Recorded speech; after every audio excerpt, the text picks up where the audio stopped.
जसप्रीत कौर। इस वक्त की बड़ी खबर हम आपको बता दें, पीएम कोरोना संकट पर मुख्यमंत्रियों के साथ चर्चा करेंगे। वीडियो कॉन्फ्रेंसिंग के जरिए वो चर्चा करेंगे और कल दोपहर 3 बजे वो वीडियो कॉन्फ्रेंसिंग के जरिए मुख्यमंत्रियों से बातचीत करेंगे। और ये बैठक कल काफी अहम मानी जा रही है। ये जानकारी मिली है कि कल दोपहर 3 बजे वीडियो कॉन्फ्रेंसिंग के जरिए मुख्यमंत्रियों के साथ चर्चा होगी। कोरोना वायरस, इस महामारी से पूरा देश लड़ रहा है, ऐसे में मुख्यमंत्रियों की राय भी लेंगे पीएम मोदी। कल जो ये बैठक होने वाली है ये काफी अहम है। इससे पहले भी पीएम मोदी ने मुख्यमंत्रियों से बातचीत की थी और जो भी राज्य की तरफ से चाहे शिकायतें हैं इस महामारी को लेकर के या फिर कोई भी सुझाव है वो पीएम मोदी से साझा करेंगे।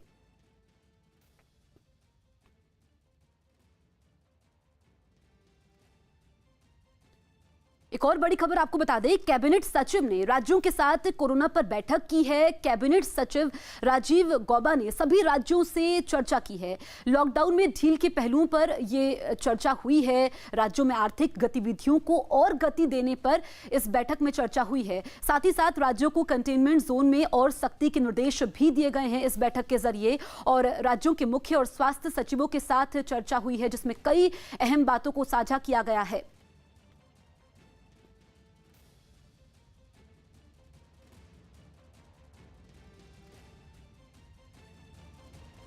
तो कैबिनेट सचिव ने राज्यों के साथ चर्चा की है। लॉकडाउन में ढील के पहलुओं पर राज्यों से चर्चा की है क्योंकि केंद्र की तरफ से गाइडलाइंस हैं, उसी का पालन राज्य कर रहे हैं। हालांकि ये भी कहा गया है कि अपने विवेक पर निर्भर होगा राज्यों के कि वो किन किन चीज़ों पर ढील दे सकते हैं। इसी को लेकर के कैबिनेट सचिव की ये बैठक हुई है। काफ़ी अहम ये बैठक मानी गई है और भी जानकारियाँ कुछ देर में सामने आएंगी। लेकिन सबसे अहम बात यह है कि जो राज्य के मुख्य सचिव हैं, स्वास्थ्य सचिव हैं, उनके साथ इस बैठक में चर्चा हुई है और राज्यों को कंटेनमेंट जोन में और सख्ती के निर्देश दिए गए हैं इस बैठक में।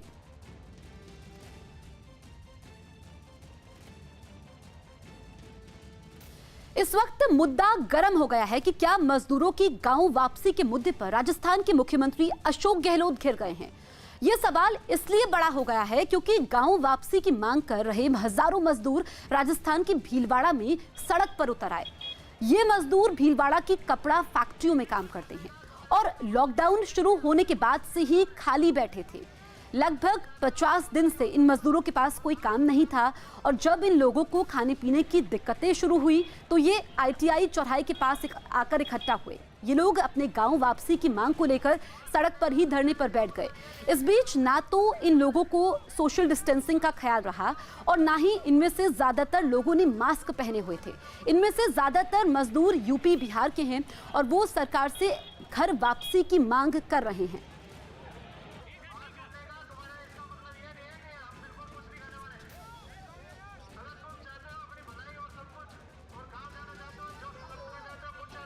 और इस वक्त हमारे साथ है कांग्रेस के प्रवक्ता सुरेंद्र राजपूत। सुरेंद्र जी, बहुत बहुत स्वागत है आपका। जो तस्वीरें हम देख रहे हैं सर, ये बेहद चौंकाने वाली है। ऐसी स्थिति में कैसे कोरोना पर काबू पाया जाएगा?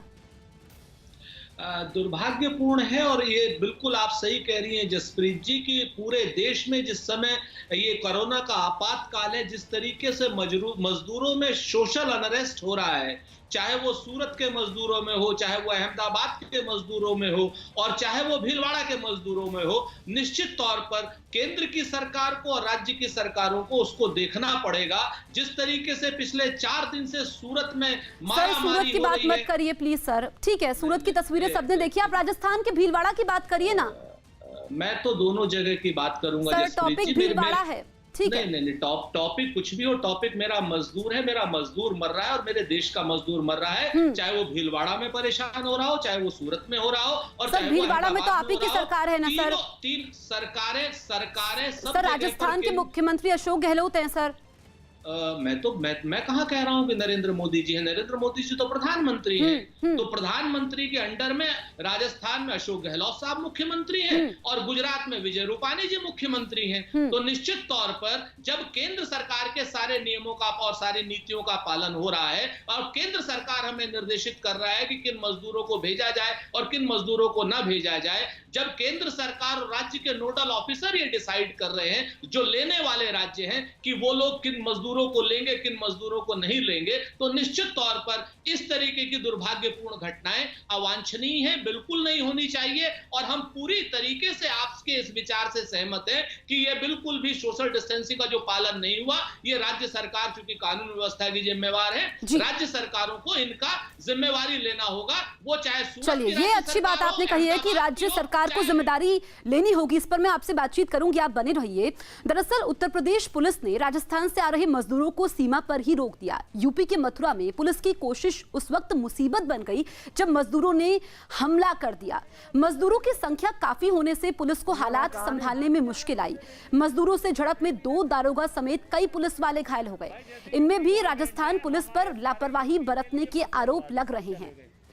अभी भी हम उन्हें भेज रहे हैं तो झारखंड वालों को। सुरेंद्र जी, आपने सुना, ये तस्वीरें भी देखिए। अब बताइए सर, कैसे काबू पाएंगे स्थिति को?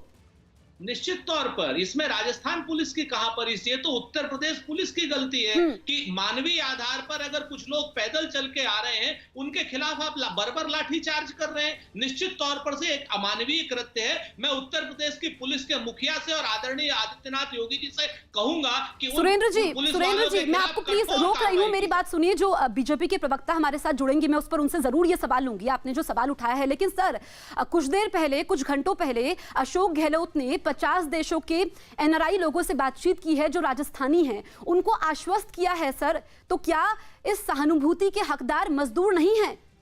निश्चित तौर पर पूरी तरीके से ज्यादा सहानुभूति के जो हकदार हैं वो मजदूर हैं। और उन मजदूरों को पिछले 47 दिनों से अशोक गहलोत साहब, ऐसा कोई दिन नहीं है जसप्रीत जिस दिन वो उनको एड्रेस नहीं कर रहे हो। 24 घंटे सचिन पायलट साहब और श्री अशोक गहलोत साहब, श्री हरीश चौधरी सहित पूरा मंत्रिमंडल उन मजदूरों को बात करने में लगा हुआ है। लेकिन उसके बाद भी चूंकि आदरणीय प्रधानमंत्री नरेंद्र मोदी जी ने जिस समय मजदूरों की फैक्ट्रियां बंद हुई थी, उस समय मजदूरों को रोका, और जब मजदूरों की फैक्ट्रियां चालू हो रही हैं उसमें भेजने का उन्होंने निर्देश दिया। तो आज की डेट में मजदूर जो है आक्रोशित है, उद्वेलित है। उसके आक्रोश और उद्वेलन को हमें बातचीत करके शांत करना होगा। वो सूरत का मजदूर हो, अहमदाबाद का मजदूर हो या भीलवाड़ा का मजदूर हो, श्री अशोक गहलोत जी तुरंत बात भी कर रहे हैं, लगातार एनआरआई से भी बात कर रहे हैं और सारे मजदूरों से भी बात कर रहे हैं। लेकिन जो स्थिति है वो काबू में नहीं है। उनके पसीनों से ये इमारतें बनी हैं। जिस दफ्तर में बैठकर मैं आपसे बातचीत कर रही हूँ, जिस घर में आप बैठे हुए हैं, उसके बावजूद मजदूरों की ये स्थिति है। बिल्कुल सहमत हूं आपसे जसप्रीत, आप बहुत अच्छा मानवीय सवाल उठा रही हैं। यही सवाल कांग्रेस का भी है। कांग्रेस आज की डेट में बिल्कुल राजनीति से इतर उठ करके आपके माध्यम से केंद्र की सरकार से पूछना चाहती है कि आखिर वो कौन सी नीतियां हैं जिस समय आप कारखाने बंद करते हैं तो मजदूरों को कैद करते हैं, और जिस वक्त आप कारखाने खोलने की बात करते हैं उस ड्यूरेशन में कहते हैं कि राज्यों के नोडल अधिकारी डिसाइड करेंगे। तो ये अदूरदर्शिता जो नरेंद्र मोदी सरकार की है, इसका खामियाजा राजस्थान सरकार को भी भुगतना पड़ रहा है और इसका खामियाजा कहीं ना कहीं गुजरात सरकार को भी भुगतना पड़ रहा है, और सबसे बड़ा खामियाजा इसका मजदूरों को भुगतना पड़ रहा है, जो कि सबसे दुर्भाग्यपूर्ण स्थिति। बिल्कुल। और सुरेंद्र राजपूत जी, इसीलिए आपसे सवाल ज्यादा पूछे जा रहे हैं क्योंकि राजस्थान में कांग्रेस की सरकार है, आप जिम्मेदार प्रवक्ता हैं इस पार्टी के। आपसे मैं जानना चाहूंगी कि अब क्या होगा, क्योंकि राजनीति से इतर आप तो कह रहे हैं, ठीक है, लेकिन सर जो मजदूर फंसे हुए हैं, जो सड़कों पर हैं, उनको खाने के लिए सामान नहीं मिल रहा है, रहने के लिए घर नहीं है सर, फैक्ट्रियों से वो निकाल दिए गए हैं, उनका वेतन उनको नहीं मिला है, ये तो जिम्मेदारी राज्य सरकार की बनती है ना। मैं 3 बातों के लिए आपको आश्वस्त करना चाहूंगा अपनी सरकारों की तरफ से। नंबर 1, किसी भी मजदूर को फैक्ट्री से नहीं निकाला जाएगा, ये मैं आपको पूरी तरीके से निकाल दिया गया है। एक मिनट, आप जसप्रीत जी, मैं आपने पूरी सवाल किया तो मुझे पूरा जवाब दे लेने दीजिए। मैं आपसे निवेदन करता हूं, वरना फिर मुझे ये कहना पड़ेगा कि आप भाजपा की प्रवक्ता की जगह पर आप बात कर रही हैं, वो उचित नहीं है।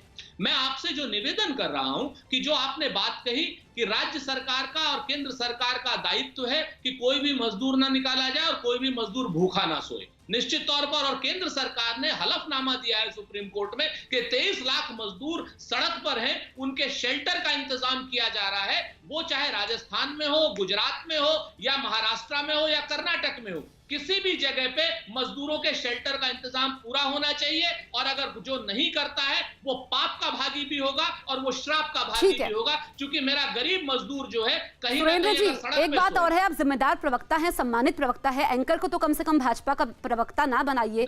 नहीं, इतनी गरिमा तो आप रखिए। देखिए, आपके सवाल अगर आपके पसंद के नहीं होते हैं तो फिर कम से कम ये मत बोलिए। नेशनल चैनल पर इस वक्त आप बैठे हैं और हमारे सहयोगी हैं भवानी जयपुर से, वो ग्राउंड जीरो पर मौजूद हैं। मैं उन्हीं से जानती हूँ स्थिति क्या है। भवानी, जो इस वक्त स्थिति है, जो तस्वीरें आपने हमें भेजी हैं, वो डराने वाली भी हैं, क्योंकि मजदूर जो इस देश की रीढ़ की हड्डी हैं, उनके बिना इस देश की कल्पना संभव नहीं है। जमीनी हकीकत क्या है भवानी, बताइए। देखिए, राजस्थान सरकार ने हेल्पलाइन नंबर शुरू की थी जिसपे 18 लाख मजदूरों का रजिस्ट्रेशन किया था, जिसमें से 14 लाख आने वाले और बाकी जाने वाले है। इस मुद्दा ये प्रॉब्लम तब खड़ी हुई जब राजस्थान सरकार ने बॉर्डर सील कर दी। उससे मजदूरों में पैनिक खड़ा हो गया कि वो अपने स्टेट में जा पाएंगे नहीं जा पाएंगे। फिर इश्यू दूसरा ये खड़ा हुआ कि फैक्ट्रीज सारी बंद है और भीलवाड़ा जिसके अंदर ये मजदूर अभी इस वक्त रोड पे हैं, उसकी वजह ये है कि टेक्सटाइल सिटी है, बड़ी तादाद में बिहार यूपी के मजदूर हैं। मजदूरों का ये कहना है कि या तो आप जाने दीजिए, उनकी स्टेट में भिजवाने का इंतजाम कीजिए। कई मजदूर पास लेकर खड़े हुए हैं कि उन्होंने रजिस्ट्रेशन कराया आज से 8 दिन पहले और अभी तक उनको नहीं भेजा गया। कई मजदूरों का आरोप है कि न उनके लिए खाने का इंतजाम है, और जिन घरों में वहां रह रहे हैं क्योंकि वो किराया कहाँ से दें, उनके पास में पैसा नहीं है। जो शेल्टर होम अभी तक चल रहे थे राजस्थान में, क्योंकि वो शेल्टर होम उन लोगों के लिए बनाए गए थे, केवल उन मजदूरों के लिए जो रोड पे फंसे हुए थे, यानी कि वो एक जगह से चले थे और दूसरी जगह आगे जा रहे थे, तो बीच में उनके लिए, उनको जो फंसे हुए मजदूर है उनको स्टेट निकाल कर भिजवा रही है। जैसे जैसे भिजवा रही है वो शेल्टर होम खाली कर रहे हैं, उसके बाद में वो बंद कर रहे हैं। अब वो जो बाकी मजदूर जो रोड पे आ रहे हैं, अभी उनका कोई ठिकाना नहीं है, उनका इंतजाम क्या है। ठीक है भवानी, मैं आपको रोकूंगी। सुरेंद्र राजपूत, भवानी हमारे सहयोगी जो ग्राउंड जीरो पर हैं, सर शेल्टर होम थे उनको बंद कर दिया गया है। या तो आप उनको राशन मुहैया करवाइए, खाने पीने की व्यवस्था करिए, या फिर उनको उनके गृह राज्य जाने के लिए उनके लिए व्यवस्था कीजिए। सर कुछ तो करना होगा ना। बिल्कुल मैं आपसे पूरी तरीके से सहमत हूं। पहले मैं आपके एक छोटी सी उसका जवाब दे दूं। जो मैंने कहा, मैंने आपको कोई भाजपा का प्रवक्ता नहीं कहा था। मैंने ये कहा था कि अगर आप बीच में टोकेंगी तो मुझे कहना पड़ेगा कि भाजपा के हाँ। अब आपको दूसरी बात बताऊं, निश्चित तौर पर आप भवानी साहब ग्राउंड जीरो पर हैं, उन्होंने बिल्कुल सही बात कही है, और हम आपको जिम्मेवार विपक्ष के साथ और जिम्मेवार राजस्थान सरकार के एक नुमाइंदे होने के साथ में, या उनके पार्टी के प्रवक्ता होने के नाते में, हम आपके जरिए सारे मजदूरों को अश्योर करते हैं कि उनके खाने की और उनके राशन की व्यवस्था राज्य सरकार कर रही है। और जहां पर भी कमी होगी तो भवानी जैसे जागरूक लोग हैं वो हमारी सरकार को बताएं। 104 नंबर हेल्पलाइन है, और अगर उसमें कहीं पर भी कोई कमी होगी तो निश्चित तौर पर हम उसको देखेंगे, हम उसको मानते हैं। और हम ये भी नहीं कहते भाजपा की तरीके से कि कोई कमी नहीं, कमियां होती हैं, उनको दूर किया जाता है। तीसरी बात आपने जो शेल्टर होम की कही, निश्चित तौर पर राज्य सरकार को भी चाहिए कि वो शेल्टर होम जो जिस समय प्रवासी मजदूर, चाहे वो पक्के मजदूर हो चाहे वो सड़क के मजदूर हो, वो अगर निकल रहे हैं तो शेल्टर होम्स को बंद नहीं किया जाना चाहिए। उसको वहां का जो लोकल डीएम है, निश्चित तौर पर सरकार उनको दोबारा खोलने की भी बात करेगी अगर वो बंद हुए हो तो। जो सबसे बड़ी बात है सुरेंद्र जी, आप हमारे साथ बने रहिए। देखिए, बीजेपी के प्रवक्ता भी हमारे साथ जुड़े हैं। सर मैं आपको पूरा समय दूंगी। सर, जो सवाल आपने उठाए हैं, क्योंकि बहुत अहम सवाल अमन सिन्हा से मुझे पूछना है। अमन जी, बिल्कुल मैं आपके पास लौटूंगी। एक सवाल मैं अमन सिन्हा से ले लेती हूं। अमन जी, क्योंकि जो राजस्थान में मजदूर हैं, सर मजदूरों का आरोप है कि जो मजदूर राजस्थान में फंसे हुए हैं, जो बिहार के रहने वाले हैं, यूपी के बॉर्डर पर उनको रोका जा रहा है, यूपी सरकार उनको एंट्री नहीं दे रही है। सर, यूपी में तो बीजेपी की सरकार है ना सर, क्यों नहीं मिल रही है मजदूरों को एंट्री? प्रीति जी, मेरा ऑडियो उतना स्पष्ट नहीं है, पर मैं आपका प्रश्न अगर सही समझ पाया, सबसे पहले तो आपके रिपोर्टर ने अभी स्वयं बताया कि राजस्थान सरकार ने अपना बॉर्डर सील किया हुआ है। उत्तर प्रदेश सरकार ने माइग्रेंट्स के आने की, वहां पे बॉर्डर पे रुकने की व्यवस्था और उनको आगे भी पहुंचाने की व्यवस्था उत्तर प्रदेश सरकार ऑलरेडी कर चुकी है। भरतपुर के पास काफी संख्या में मजदूर फंसे हुए हैं सर। पे वो स्वयं आपके जो रिपोर्टर हैं वो बता रहे थे कि राजस्थान सरकार ने अपना बॉर्डर सील किया है। मैं अपील करूंगा, या तो राजस्थान सरकार वहां पे इमीडिएटली उन लोगों को राशन पानी पहुंचाए, अगर कोई दिक्कत है तो भारतीय जनता पार्टी भी उसकी व्यवस्था करेगी, और अगर उन्हें भेजना है तो कोई रोक टोक या मनाही नहीं है, वो उनको उत्तर प्रदेश में भेजें। 250 से अधिक श्रमिक ट्रेनें ऑलरेडी चल चुकी हैं। हजारों माइग्रेंट लेबर जो अलग अलग जगह फंसे हुए थे, उनको अपने गांव या जो भी पैतृक स्थान था उनका, उसको पहुंचाने का काम केंद्र सरकार कर चुकी है। ये ठीक है अमन जी, अब मैं भवानी के पास एक बार फिर से जाऊंगी, वो ग्राउंड जीरो पर है सर। मैं आप दोनों के पास आऊंगी क्योंकि अहम सवाल ये है। बिल्कुल बिल्कुल भवानी, जो अमन सिन्हा कह रहे हैं, क्योंकि एक तो भीलवाड़ा से जो तस्वीरें आ रही हैं, तो राजस्थान सरकार ने क्या बॉर्डर को सील किया है? क्या यूपी सरकार भी वहां से एंट्री मजदूरों को नहीं दे रही थी? इस बारे में स्थिति को स्पष्ट करिए भवानी। देखिए, पहली बात तो ये है कि राजस्थान सरकार ने बॉर्डर जरूर सील किया, लेकिन अब राजस्थान सरकार ने ई पास से एंट्री कर दी है कि बॉर्डर बाकी के लिए सील रहेगा, लेकिन जिसके पास गृह मंत्रालय का ई पास है, यानी कि अगर बिहार के मजदूर हैं और महाराष्ट्र से बिहार से राजस्थान बीच में उनको क्रॉस करना है या राजस्थान से जाना है और उनके पास में गृह मंत्रालय और संबंधित सरकार का ई पास है, तो उनको अलाउ कर रहे हैं। इसके अलावा अलाउ नहीं कर रहे हैं। बाकी के लिए बॉर्डर सील कर दी। हालांकि एक दिन जरूर पैनिक हुआ था जब उन्होंने पूरी बॉर्डर सील की थी, लेकिन अब ई पास के लिए खोल दिया गया। तो पहली बात तो यह है कि अब मजदूर जा सकते हैं, लेकिन उसमें कुछ काफी सारे रेस्ट्रिक्शंस हैं, तो वो संबंधित सरकारों में और गृह मंत्रालय के कोऑर्डिनेशन पे ही जा पाएंगे। एक दूसरा ये है कि जो शेल्टर होम है, वो शेल्टर होम उनके लिए तो चल रहे हैं, जो माइग्रेंट्स फंसे हुए हैं उनको निकाला जा रहा है। लेकिन सबसे बड़ा जो मुद्दा है, अब प्रॉब्लम केवल उन मजदूरों की नहीं है, प्रॉब्लम उन मजदूरों की है जो इंडस्ट्रीज में काम कर रहे हैं और शहरों में रह रहे हैं, लेकिन क्योंकि उनके पास में राशन पानी का संकट है, किराए का संकट है, वो लोग ज्यादातर रोड पर आ रहे हैं। ये बीच वाले जो शुरुआती स्टेज थी माइग्रेंट लेबर की, जो फंस रहे थे शेल्टर होम में, वो समस्या अब इतनी नहीं रही है। जी बिल्कुल, चलिए मैं सुरेंद्र राजपूत के पास जाती हूँ। सुरेंद्र जी, जो भवानी स्थिति बता रहे हैं सर, अब तो ये कहा जा सकता है कि स्थिति आउट ऑफ कंट्रोल हो गई है। कब व्यवस्था की जाएगी सर? मजदूर हमलावर हो गए हैं, हमला कर रहे हैं। जसप्रीत जी बहुत ध्यान से सुनिएगा, आउट ऑफ कंट्रोल बिल्कुल स्थिति नहीं हुई है। पहले मैं अमन सिन्हा जी की बात का जवाब दे दूं। अमन जी, आपको या तो जानकारी नहीं है या फिर भारतीय जनता पार्टी से जानकारी क्लियर कीजिए। आज की डेट में राजस्थान सरकार हो, गुजरात सरकार हो, महाराष्ट्र हो या कर्नाटक की जानकारी है वो बताइए मुझे। आपके सर्टिफिकेट की आवश्यकता तो नहीं है? जी जी जी, नहीं मैं इसमें बहस नहीं कर। अरे मेरी बात हो जाने दीजिए, उसके बाद आप अपनी बात कीजिएगा।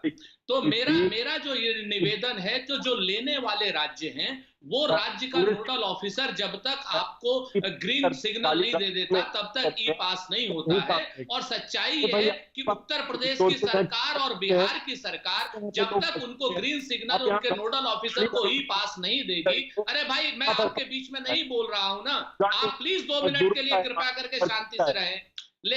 जसप्रीत, मैं राजनीतिक बहस नहीं कर रहा हूँ, राजनीतिक तू मैं करनी मुझे खूब आती है। जी अपनी बात पूरी कीजिए। ठीक है अमन सिन्हा, मैं आपके पास आऊंगी, जल्दी से बात पूरी कीजिए। मेरा बड़ा स्पष्ट रूप से अनुरोध है कि ये लोग पता करें कि जो कंसर्निंग राज्य जहां का मजदूर है, निवासी है, वहां के नोडल ऑफिसर जब तक ग्रीन पास नहीं देते हैं, ई पास नहीं देते, तब तक उस राज्य से उसको एग्जिट नहीं मिलता है। तो उत्तर प्रदेश की सरकार, बिहार की सरकार या झारखंड की सरकार, जहां के अधिसंख्य मजदूर है, जब तक उनके नोडल ऑफिसर नहीं बिल्कुल ये इस चीज को भी साफ करना होगा। अमन सिन्हा, जो बात सुरेंद्र राजपूत उठा रहे हैं वही सवाल मेरा आपसे था, लेकिन एक सवाल और मैं इसमें जोड़ूंगी कि भले ही आप राजस्थान में सरकार में नहीं है, लेकिन सर जिम्मेदार विपक्ष होने के नाते भी आपकी जिम्मेदारी बनती है। कितने मजदूरों का रजिस्ट्रेशन आपने करवाया है? भीलवाड़ा की तस्वीरें तो आपने भी देखी होंगी। अमन सिन्हा, जसप्रीत हूं मैं। अमन सिन्हा, आप जी, आपको आवाज मिल रही है मेरी? अमन सिन्हा, मुझे आपकी आवाज आ रही है पर बीच में कट के आ रही है, इसलिए मैं स्पष्ट रूप से नहीं सुन पा रहा हूँ। ठीक है, मैं फिर से बिल्कुल ऑडियो हमने क्लियर करने की कोशिश की है। फिर से अपना सवाल करती हूँ सर, आप भले ही राजस्थान में सरकार में नहीं हैं, लेकिन जिम्मेदार विपक्ष होने के नाते आप लोग क्या कर रहे हैं? कितने मजदूरों का रजिस्ट्रेशन करवाया गया है? भीलवाड़ा की तस्वीरें तो आपने भी देखी होंगी। देखिए, बहुत ही दुखद अनफॉर्चुनेट तस्वीरें हम अभी भी देख रहे हैं न्यूज़ 18 पे। भवानी जी, जो आपके रिपोर्टर ग्राउंड से जिन्होंने रिपोर्ट फाइल की, उन्होंने भी स्वयं बताया कि राजस्थान की सरकार ने बॉर्डर सील कर दिया है। अब वो किस विधिक व्यवस्था के तहत वो कह रहे हैं कि इन्हें ई पास चाहिए, MHA द्वारा इशू किया हुआ। क्योंकि सर ऐसी राजस्थान तो बीजेपी कोई क्या कर रही है ये बता दीजिए, वो छोड़ अरे दीजिए भाई, सर, कांग्रेस की सरकार को छोड़ दीजिए आप। जिम्मेदार विपक्ष होने के नाते सर आप लोग क्या कर रहे हैं मजदूरों के लिए? राजस्थान राष्ट्र निर्माण में इनकी अहम भूमिका रही है, मजदूरों के बिना इस देश की कल्पना नहीं है सर। आप ये बताइए आप लोग राजस्थान में क्या कर रहे हैं? सर समय कम है, आनंद सिन्हा एक तो आप देरी से जुड़े हैं हमसे। अगर वो जाना चाहता है तो उसे जाने दिया जाए और नहीं तो उसकी व्यवस्था वहां की जाए। तो क्यों कर रहे हैं और आप कह अपनी रहे हैं पार्टी और आप कि देश की नीतियों के खिलाफ नहीं बोल जाने रहे दिया जाएगा? हैं। आप देश की नीतियों के खिलाफ बोल रहे हैं। ऐसे आप दोनों बोलेंगे तो नहीं समझ में आएगा। नीतियां ही मालूम नहीं है, आपके आप कहने से कैसी खिलाफ बातें जाएगा कर रहे क्या? हैं? आपको नोडल ऑफिसर की भूमिका नहीं पता है। कैसे भारतीय जनता पार्टी से आप पढ़ करके आ रहे हैं? आप अपनी पार्टी के विरोध में बात कर रहे हैं। ठीक है सुरेंद्र राजपूत आप थोड़ी देर रुक जाइए, सुरेंद्र राजपूत आप रुक जाइए। अमन सिन्हा, क्योंकि आप हमसे देर से जुड़े हैं, इसलिए मेरा आपसे सवाल था कि जल्दी से बताइए कि आप लोग क्या कर रहे हैं सर राजस्थान में। फिर मैं सुरेंद्र राजपूत के पास जाऊंगी। पॉजिटिव कंस्ट्रक्टिव काम करना नहीं जानते हैं। अरे वहां पे सरकार है, कम से कम राशन पानी पहुंचा दीजिए, यहाँ बैठ के आप गाली गलौज कर रहे हैं।